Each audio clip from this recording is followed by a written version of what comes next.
Hi, welcome to Fiberchats. My name is Irina. I'm the host here. My guest today is Olga Putano, a designer, Ukrainian designer originally, who now lives in US, right? Yes. Hi. Welcome. So I saw your book on Instagram, like I saw somebody posting about it, and it's such a great concept. You call this book Only Yoking. Tell Yeah. me about your love for sweaters and yoke sweaters specifically. How did that develop? Well, when I found the whole Instagram community of knitters and I started knitting consistently as an adult, I started with shawls and they were easy, so I liked them. But as a mom, my children were very little at the time. They were difficult to wear. They would fall off, and so I moved on to sweaters, and I just loved how wearable they are. So that's my favorite thing to make still. Well, let's talk about how you started knitting. You started very young, right? Like who taught you how to knit? So my mom taught me how to knit when I was 6 years old. She taught me many crafts like crochet and sewing, and I just loved knitting the most, I guess. I would go back to knitting here and there as a teenager, and then when I got back into it was about 7 years ago as an adult.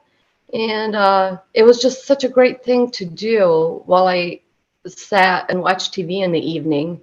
And it just stuck, I guess. Right. Well, when you were a kid, do you remember like some of your first projects? Like what kind of things were you making? I would make clothing for my Barbie dolls. I would sew them and knit them. Actually, my grandmother worked in a factory where she machine knitted sweaters. And once in a while, she would let me come to work with her. And whenever there was a mistake in whatever she was making, they would just toss it away. And even as I was little, it just seemed so wasteful. And I was so excited when they made a mistake because I got to take that yarn home. Living in Ukraine, we were pretty poor, so my mom couldn't just go and buy yarn or fabric at the store. We just couldn't do that. So that was really exciting to me Well, I mean, to get. talking about yarn in Ukraine, like there was just, even if you had money, there was just no places to buy it pretty much. There was Yeah. like nothing available. So tell me how your taste for yarn changed over the years, like since you now can afford yarn. Yes. So, as I was saying, when I found this Instagram community of knitters, I found all these amazing hand-dyed yarns that I didn't even know existed. Right. I mean, I've only known of like craft store yarns, which there's nothing wrong with them, but to find this whole other world of yarns and speckles and all kinds of stuff, it was just really exciting. And now I really love to knit with animal fibers. I think that if you're going to put the time into making a garment, it takes a long time. You should use a quality yarn that's actually going to keep you really warm. Right. Well, let's talk about quality. So your grandma's working on the factory where like every little mistake causes to toss the garment. Did you have the same sort of perfectionism growing up, like in your crafts? So I used to let it go and not frog, even when I had a small mistake. But now it's always worth it to frog, even if it means you have to start over the project. I think it's always worth it to frog. I'm kind of a perfectionist, and even if nobody can see it, I know it's there and it's going to bother me. Well, I feel the same way. Like I usually like if there is a small mistake, I learn how to fix some mistakes. But if I find it like a little bit too late, I'm like, you know what, it's worth it to just it just adds to your entertainment. You just need a little longer. Like that's what we Yeah. love to do anyway. Yes, yeah, it gives you more time to work on that project. And I guess some people try to speed through it. And you'd think that as a knitting pattern designer, I have to hurry up and finish the project. But I don't know if I'm working with a yarn that I really enjoy, which all of them I enjoy. I want it to last a little bit longer, so I don't mind the frogging. Well, let's talk about your designing career, because it's one thing when you're just sitting home and knitting for entertainment while watching TV. It's another thing to decide, you know what, I'm a designer now. Like, when did you first change something in the pattern, or when did you first design the pattern, even without publishing it, just something that was specifically yours? So I loved switching things up in patterns whenever, before I became a designer. Just simple things like I like it to fit this way, or I want to add another stitch in this color there. Um, but eventually I had ideas in my head that I couldn't find a pattern for. And I would search and search, I couldn't find one, and I started just making my own. And I designed a couple of sweaters that weren't published, just to see if I could do it, I guess. Right. And I just loved it. I fell in love with it. So that's how I got started. I just had ideas that I couldn't find a pattern for. Well, tell me about your first design that you did publish. How did that go? Like, how did you learn how to write the patterns? Was it nerve-wracking? I knitted a couple of yoke sweaters, so I understood the concept of the shaping and everything. In school, the only two classes that I was good at were fashion and math. So that was perfect for me. Math just came to me naturally, so I understood how to do the math in the sweaters, which is what I design most of the time. My first pattern was a shawl, a brioche shawl, so it's not something that I'm known for, but Right. I just enjoy all kinds of knitting. My first sweater was Occhiello sweater, and that was like inspired by a doily, a lace doily, and that's the one that I couldn't find a pattern for, and it was just in my head, and I had to make it. Well, let's talk in general, like inspiration-wise, where those ideas come from. Oh, that's a lot of different places. I would say other art, especially like carvings, like vintage antique carvings on furniture or old architecture, that kind of stuff. So I'm inspired by other art, but also I really love being outside and being in nature. So flowers, I love flowers. I grow flowers. So a lot of my inspiration comes from that, and I think that you could see that in my designs. Coming from Ukraine, is there something in nature there, or you're growing up, or some memories of living there that inspire you now? So my grandmother lived in a village, in a tiny village, in a log cabin, and we would have to walk everywhere, walk to a hay field where my dad would work on hay. This is in the summertime while we visited. And there were hills everywhere. They lived right close to the Carpathian Mountains. And I just remember one time that we were walking over this hill, and I turned around and there was just flowers, just a hill of flowers. And I mean, I love flowers now, and that memory just has been stuck with me. And I have a sweater that has flowers on the yoke, and it's called Fatherland Sweater, and it's named after Ukraine and the flower crowns in our national costume and all that. It's just, I had to name it that. Right. Tell me about writing the book.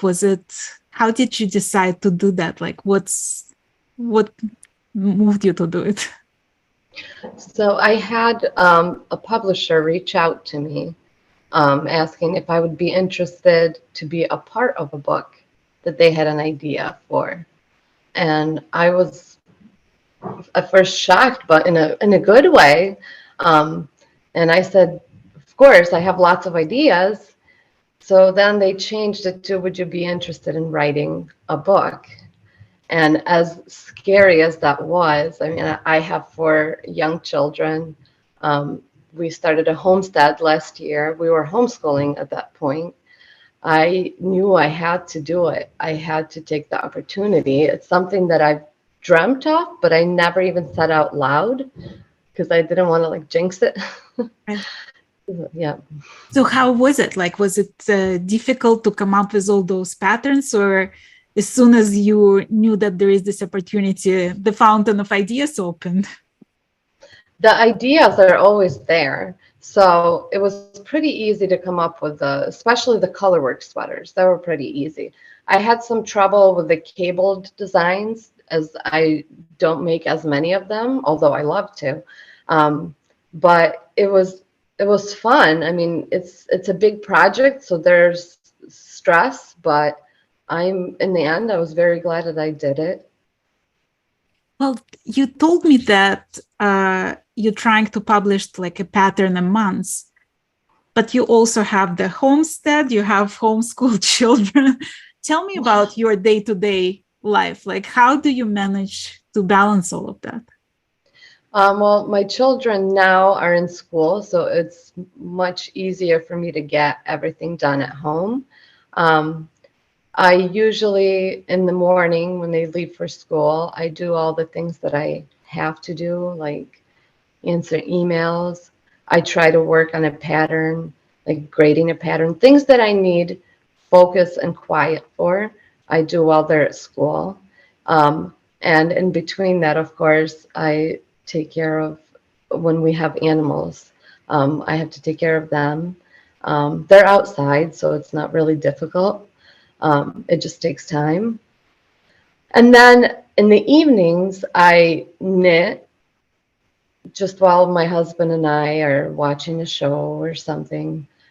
So it feels like I'm relaxing, and I am, and I'm having fun. I feel like I'm just crafting, but I'm actually getting work done.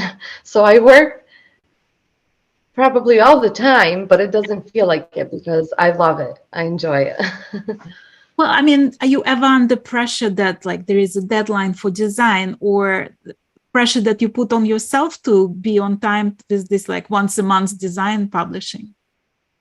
Yes, yes, I do put pressure on myself.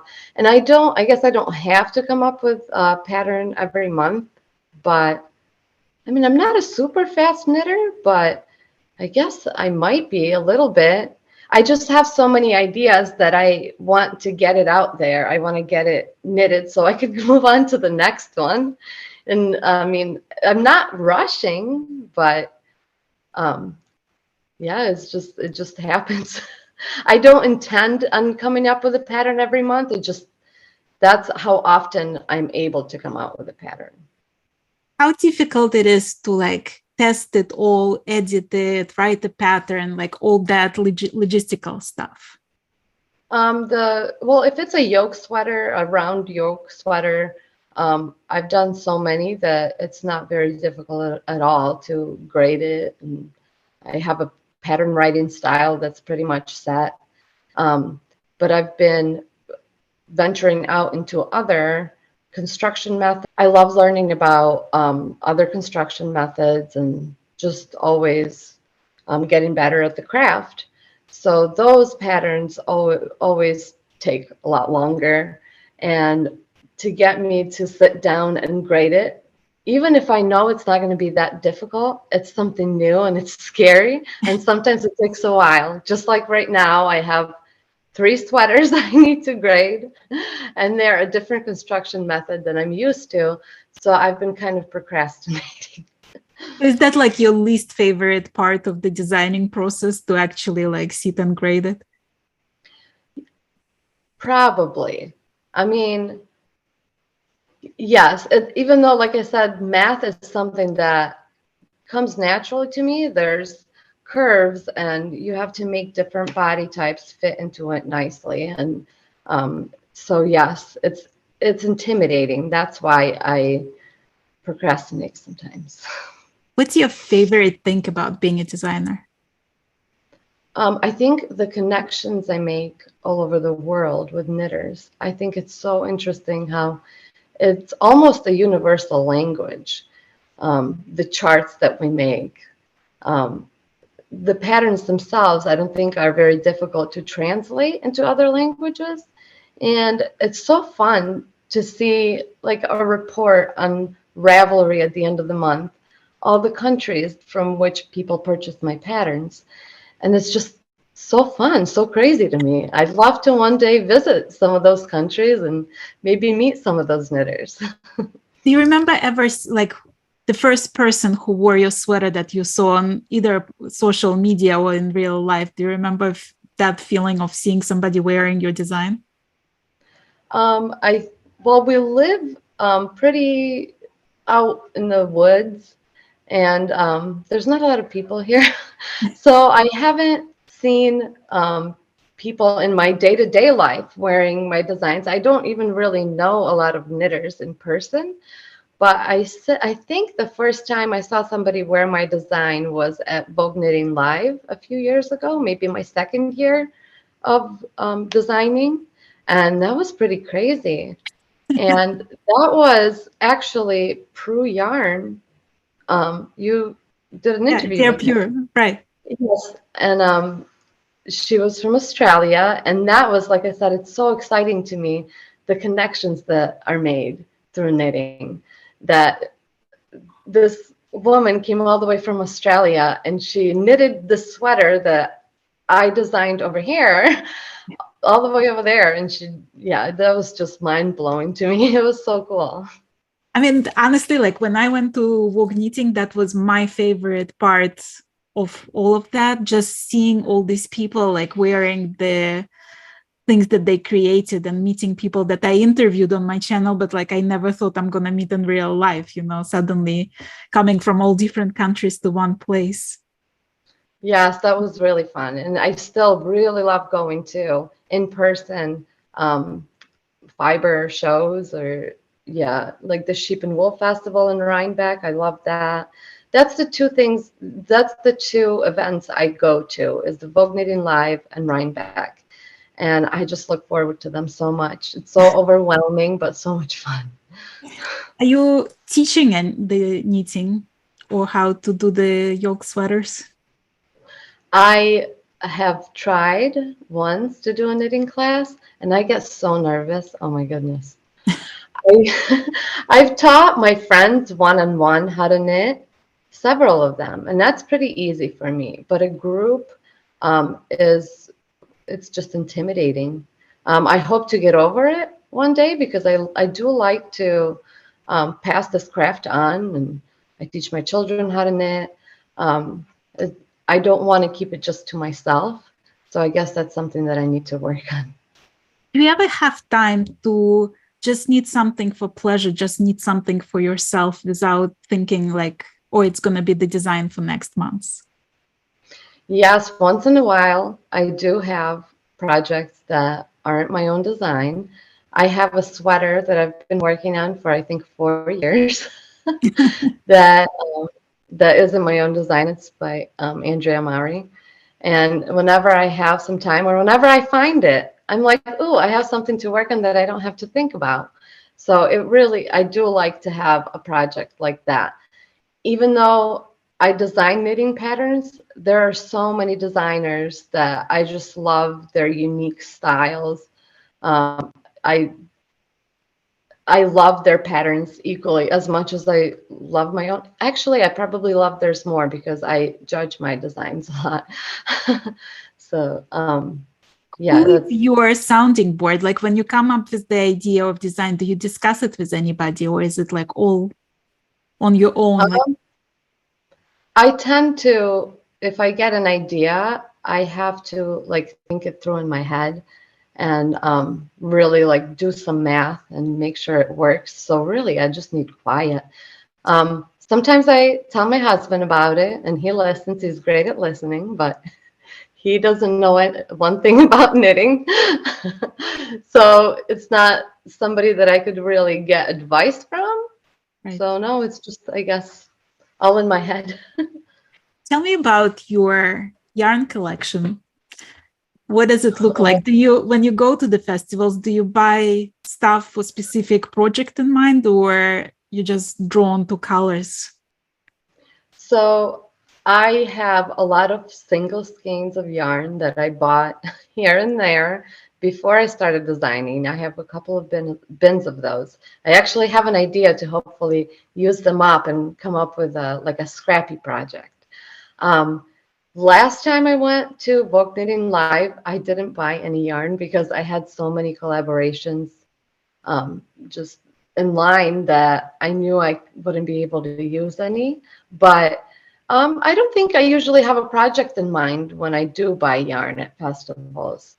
I try to buy a sweater quantity, so because that's just what I make, in a color that I know I'll find a nice contrasting color. I like a lot of contrast. So uh, let's say I like a variegated yarn. I probably wouldn't buy a sweater quantity of it because that's something that I tend to not use in sweaters. But I do like them, and say like for a pair of socks. So yeah, I try to stay to solids or like teeny tiny speckles. I love them. Is there like ever a day when you don't knit? I don't think so. No, I don't think so.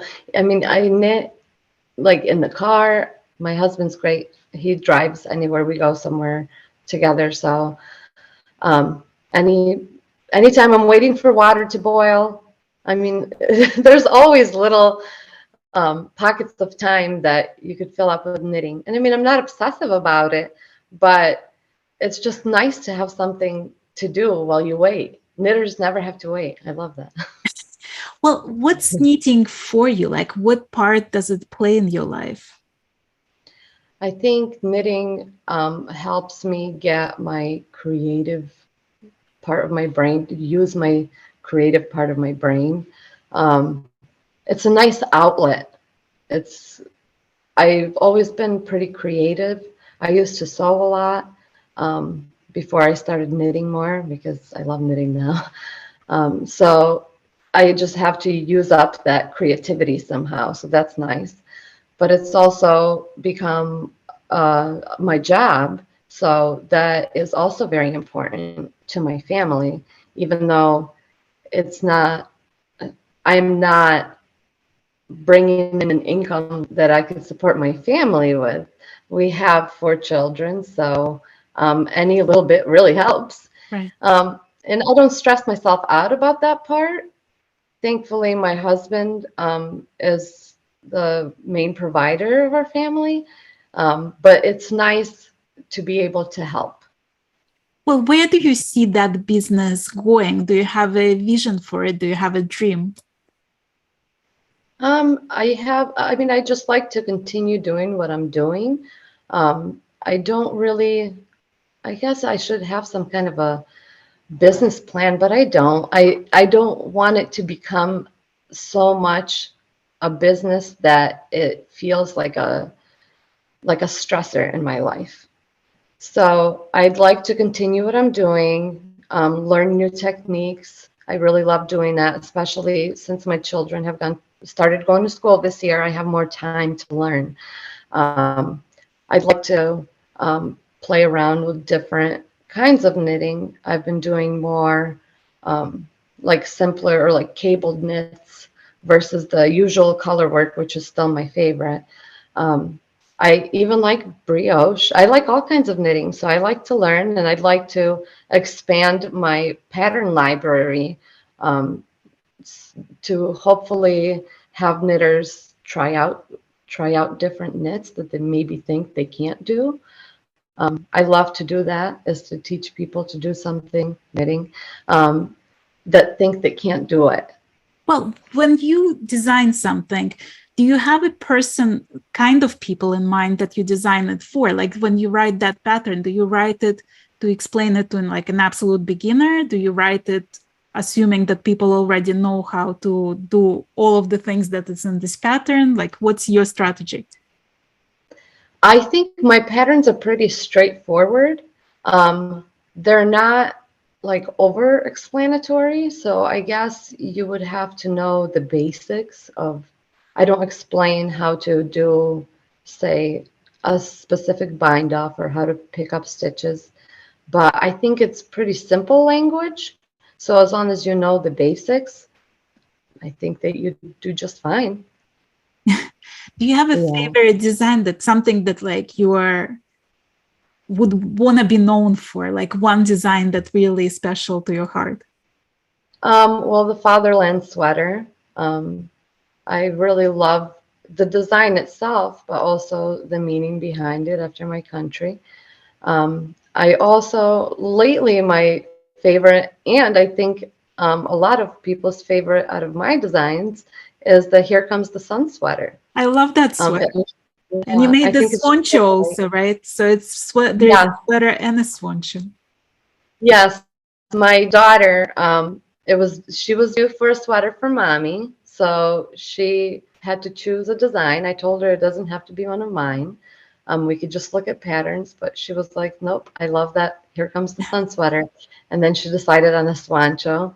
And that just made me really happy because I love swanchos. So, yes, I think it's just so bright and cheery, and it's one of my favorites right now. It's really beautiful. Like I'm actually it's totally on my list of things to knit this year.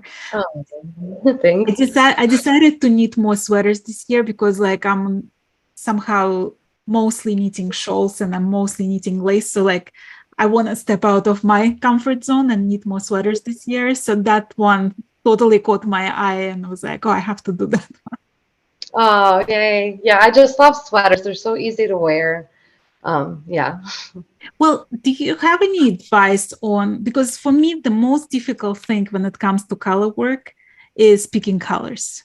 Like somehow, like I can knit anything, but that struggle of choosing what's gonna be uh, contrasting and what's gonna look good is like this. The struggle is real for me. You know, do you have any advice on that? So I've seen this trick. I think probably many knitters know it, but maybe not. To take a picture of the yarns you're going to use in a black and white mode on your camera. And if you don't see much of a difference between the colors, then the contrast is going to be very low. Right. So I use that a lot. I love a lot of contrast. I've even started knitting sweaters before and didn't like the contrast so much that I've asked or I had to get more yarn in a different color. Um, how the colors go together, I guess I just have my favorites, um, my favorite colors, and you just have to play around, I guess. But that's my biggest thing is to find colors, to take a picture of the yarns to see if they'll have a good contrast. Because like here, there's a lot of contrast, and I love that because it shows actual design. Right. Yeah. Yeah. You can see like every single line there. So it's like more Mhm. visible. Well, you mentioned that you like to learn and you still consider yourself a learner in knitting. How do you learn? Do you watch videos? Do you take classes? Like, what's your technique in learning? I just YouTube University. You can learn anything on YouTube. Usually, if I have an idea and I don't know how to execute it, I watch different videos. I look up um, how to do a certain technique on YouTube or really just Google. I look up different construction methods and try them out myself, and turn them into my own way of doing something. But yeah, really, it's pretty simple. You could learn a lot of things on YouTube. What are you working on now? Like, is that the secret? Um, I have a sweater in Quince and Co. That I've been working on for a while, but it's one of those projects that it doesn't look right in the beginning because there are details that I have to add. So I haven't really shared much of it. I feel like a lot of my projects are like that. Whenever I just start it, you can't, since my idea is not completely out, I feel like there's not much to show. So yes, that one hasn't been shared much. So I've been working on that one. I have a sweater that I finished in primrose yarn. that I need to grade, and I'll work on that today. And it's kind of like a turtleneck, and it's very loose. It's comfy. Oh, that's beautiful. And the shoulder, I have to show you the shoulder. You see that Oh, line? that's so cool. Then I finished the sweater in Camellia Fiber Co. I love her yarn. I love it. And it's more simple, and it's drop shoulder. It's kind of like a saddle shoulder, drop shoulder. And it has some little cables there. Right.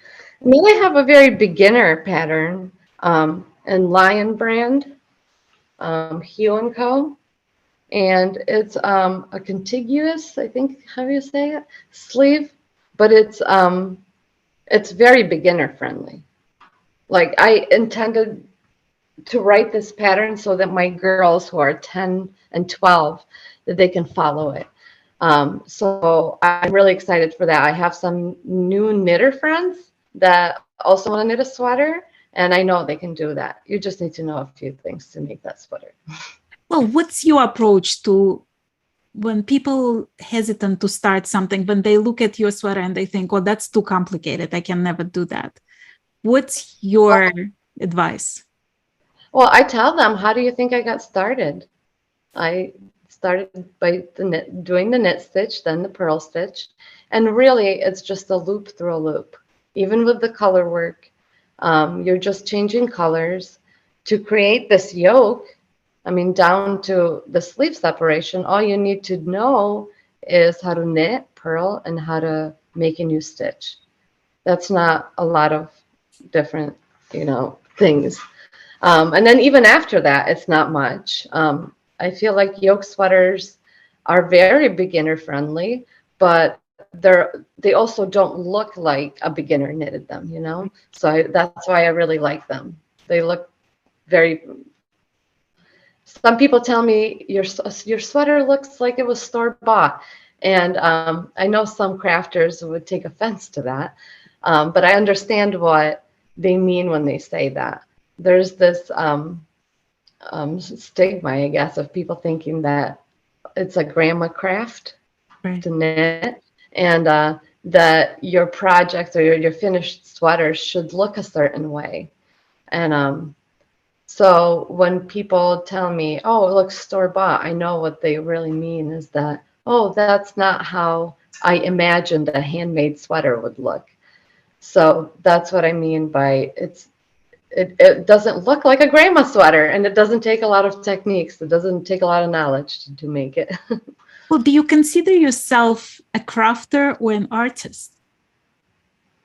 I have a hard time calling myself an artist, even though I know this is an artsy type of job to have, I guess.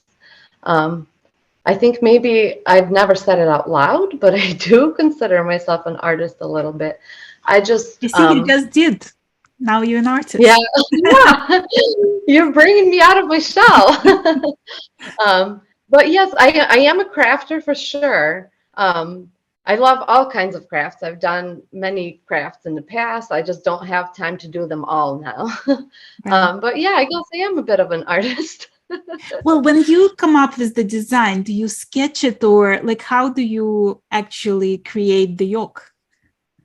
I try to sketch, but I'm just not really good at drawing. I'm not horrible, but when I put it out on paper, it doesn't look as good as it does in yarn. So that bothers me, and I don't want to get mad at it. So what I do is I make a chart. I make a knitting chart or colorwork chart, and that's how I get started. And sometimes it turns out almost exactly how my idea started, but often it gets changed. It's like a process of creativity for me. When I begin the yoke, I'm like, oh, I could add this here, and I could change this here a little bit. So that's how I get started with the colorwork designs, is I make a chart. That's my form of a sketch, I guess. Well, when you talked about like how people perceive hand knits to be, right, the grandma's style, your yokes are not like the typical yoke either. Like you have very sophisticated designs there. They're like very elaborate designs. How did that develop? Like, where did you start? Remember, like some of the first yoke sweaters that you knitted, and how did it process to what it is now? I think just experimentation. I have a lot of like I like the curvy, different curves in my color work. And like I said earlier, that I'm inspired by the carvings, like antique carvings, and they have a lot of curls and curves in them. And I think that's just I experimented with using the different curves and different parts of the motif, and yeah, Is I love. it hard to I don't stop? like. Is it hard Yes, to it stop? is. Like, Sometimes I'm like, oh, this is too much. I need to go back. It's just too busy. And I can't stare at something for too long because I'm going to change it too much and then who knows.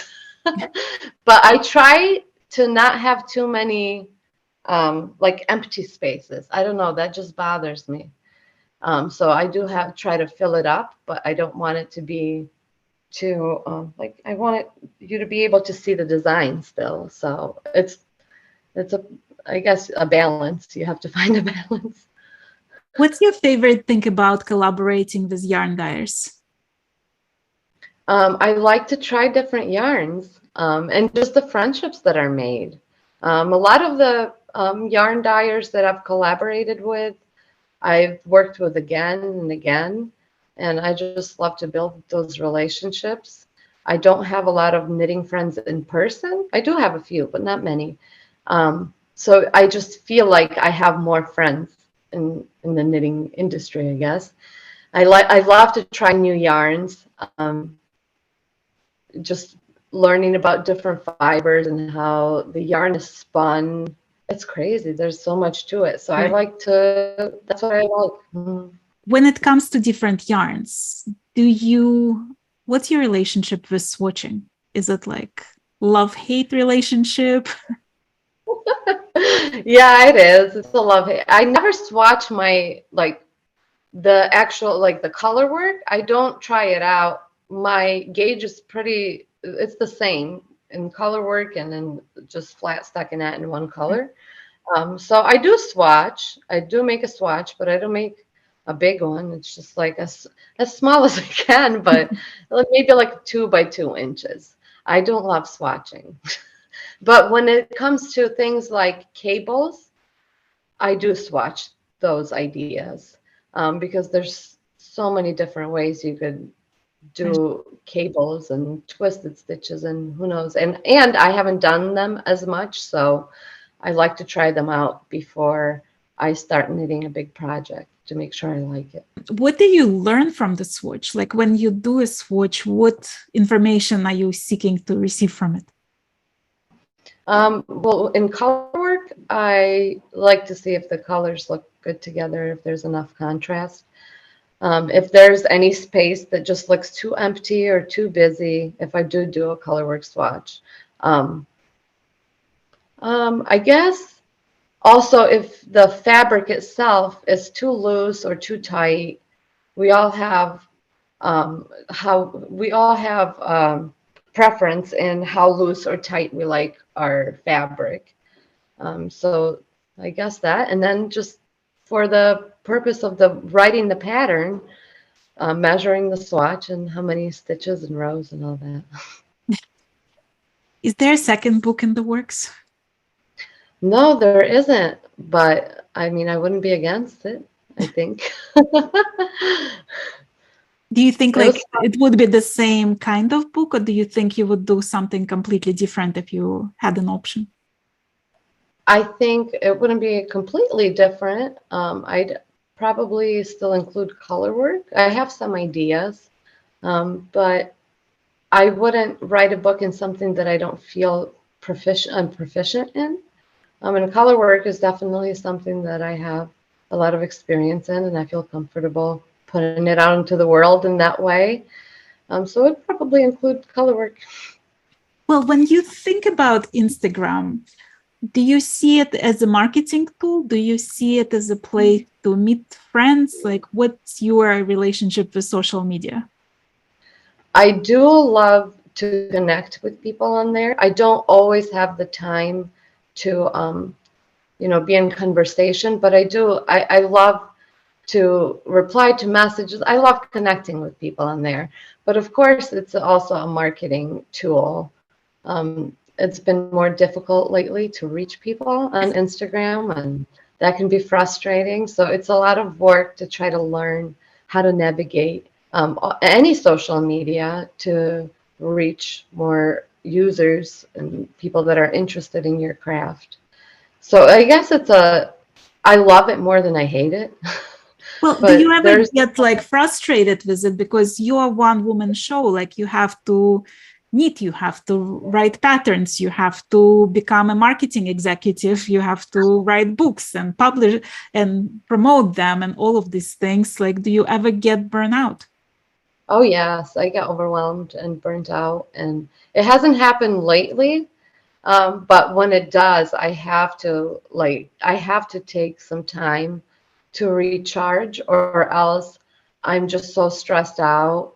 And I mean, every job has its positives and negatives. And of course, this one to me has very little negatives because I love it so much. But yes, the marketing is a whole new thing to me, and I have to learn that and this, and I have to take pictures.